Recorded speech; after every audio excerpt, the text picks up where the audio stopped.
कैलाश पर बैठी भोलेनाथ जी विचार करते, 4 दिन हो गए प्रभु को आए हुए, क्यों ना मैं प्रभु के दर्शन करने जाऊं।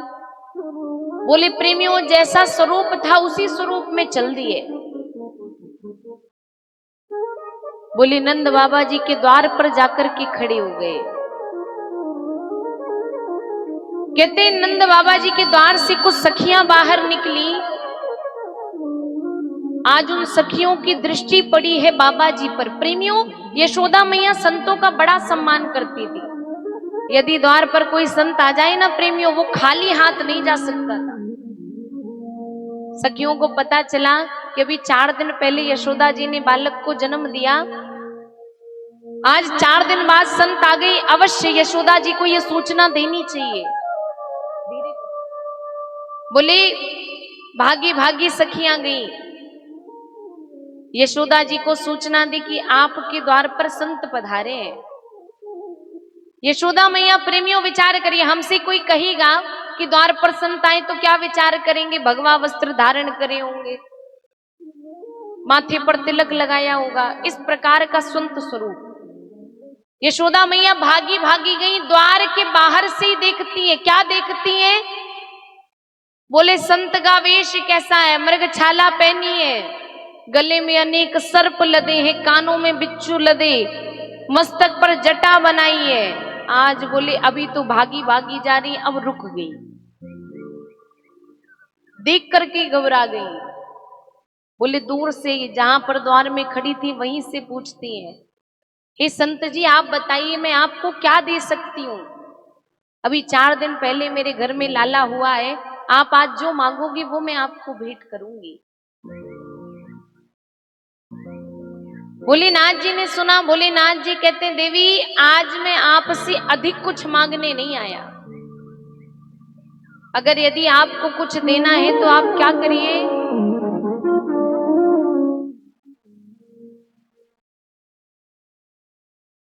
बोले प्रेमियों, भोलेनाथ जी कहते आप ऐसा करिए मुझे अपने बालक के दर्शन करा दीजिए। यशोदा मैया ने सुना तो यशोदा मैया ने मना कर दिया। भोलेनाथ जी कहते हैं अरे देवी आप जानती नहीं, मैं ऐसे नहीं आया, मेरे गुरुदेव है, मैं हिमालय से आया हूं। मेरे गुरुजी ने कहा है कि यशोदा मैया के घर में लाला हुआ है और जाओ उस लाला के दर्शन कराओ, मैं इस कारण से आया हूं। आज यशोदा मैया कहती नाथ आप मेरे बालक के दर्शन करने को कह रहे, मैं 80 बरस की बुढ़िया। सभी लोगों से निवेदन, कथा में ध्यान दीजिए, आने वाला आता रहेगा, जाने वाला जाता रहेगा।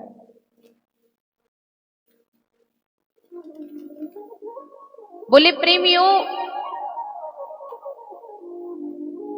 यशोदा मैया कहती मैं 80 बरस की बुढ़िया और मैं आपको देख करके भयभीत हो गई, मेरा बालक तो केवल 4 दिन का है, मेरा बालक यदि आपको देखेगा तो वो घबरा ही जाएगा।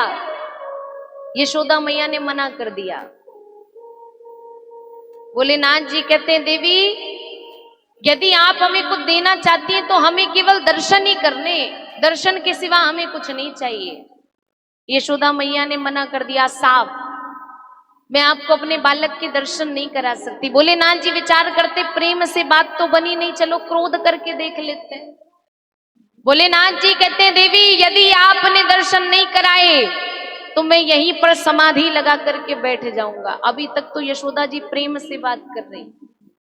यशोदा मैया कहती प्रेम से मैंने मना किया, ये माना नहीं।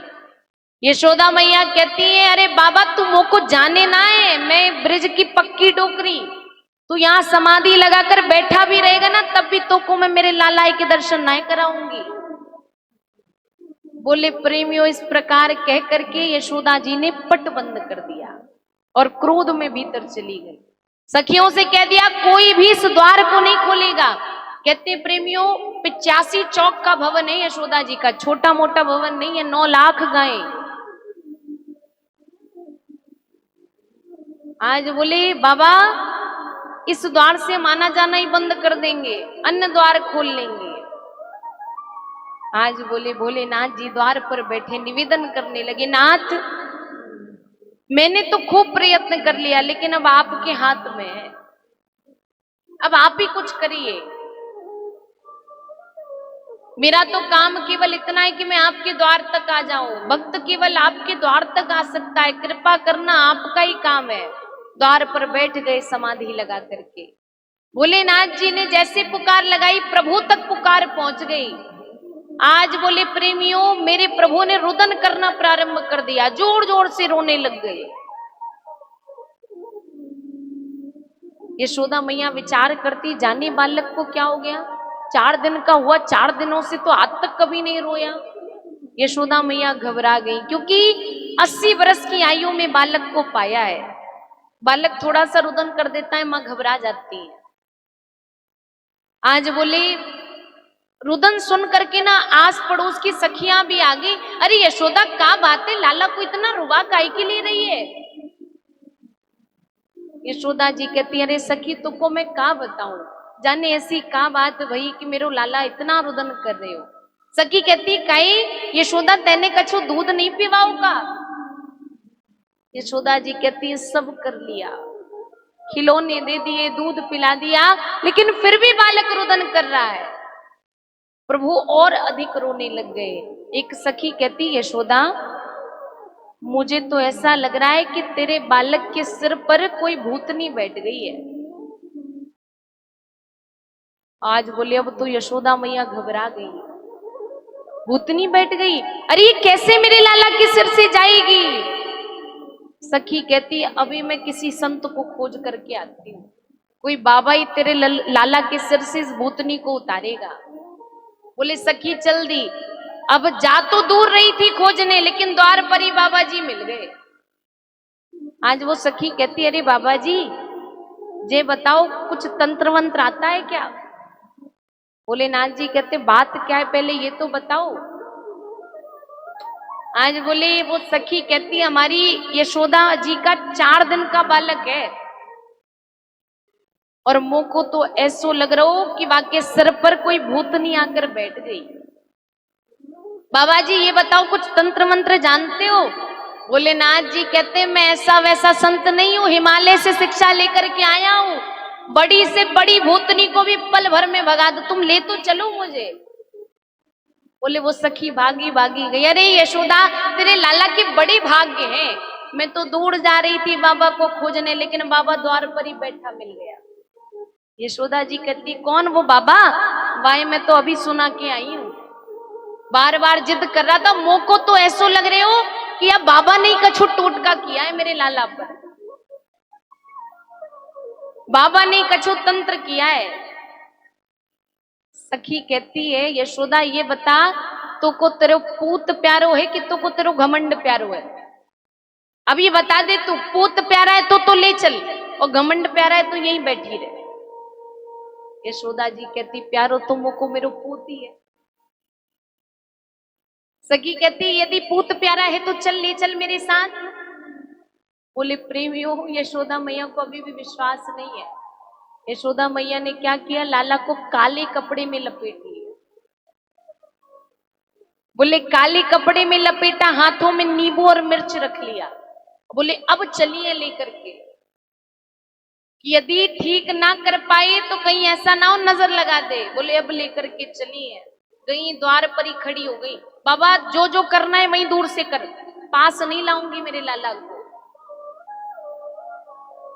कहते प्रेमियों, जैसे ही भोलेनाथ जी ने प्रभु की ओर देखा ना प्रेमियों, जो प्रभु इतनी जोर से रुदन कर रहे थे प्रेमियों, आज उनका रुदन बंद हो गया।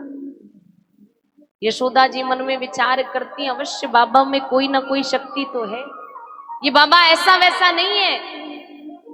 आज भोलेनाथ जी कहते हैं, देवी थोड़ी बहुत तो हमने कृपा करके भूतनी को हटा दिया, लेकिन यदि चाहती हो ना कि अच्छे से भूतनी हट जाए तो लाला को मेरी गोद में देना पड़ेगा। हम बोले प्रेमियों, यशोदा मैया घबरा रही, अरे बाबा जी तेरे गले में इतने बड़े बड़े नाग लदे, ये मेरे लाला को कुछ करेंगे तो नहीं। भोलेनाथ जी कहते, ये तो घर के हैं, ये कुछ नहीं करते।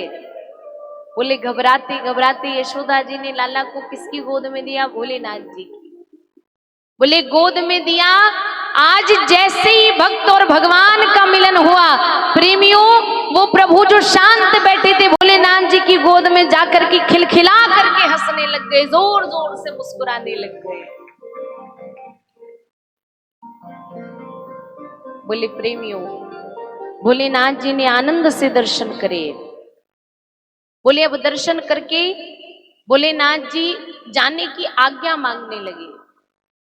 प्रभु से आज्ञा मांगी और चल दिए। यशोदा मैया रोकते, अरे बाबा नेक दे, रुक तो सही, आज तो तूने मेरे लाला के सिर से भूतनी उतार दी, कभी दोबारा ऐसा हुआ कि मेरे लाला के सिर पे भूतनी आ गई, तब मैं तुमको कहां खोजूंगी, अपना पता तो बता के चला जा। भोलेनाथ जी कहते पूरा उपाय करके जाऊंगा। भोलेनाथ जी ने अपना एक शिवलिंग यशोदा मैया जी के आंगन में स्थापित कर दिया। यशोदा मैया से कहा, देवी आप जब भी लाला को स्नान कराए ना, तो इस प्रकार स्नान कराइएगा कि लाला के शरीर का जल मेरे शिवलिंग से होता हुआ जाए। आज भी जब आप गोकुल जाएंगे ना, यशोदा मैया के आंगन पर भोलेनाथ जी आज भी विराजमान है। किस नाम से? नंदीश्वर महादेव। बोले नंदीश्वर महादेव की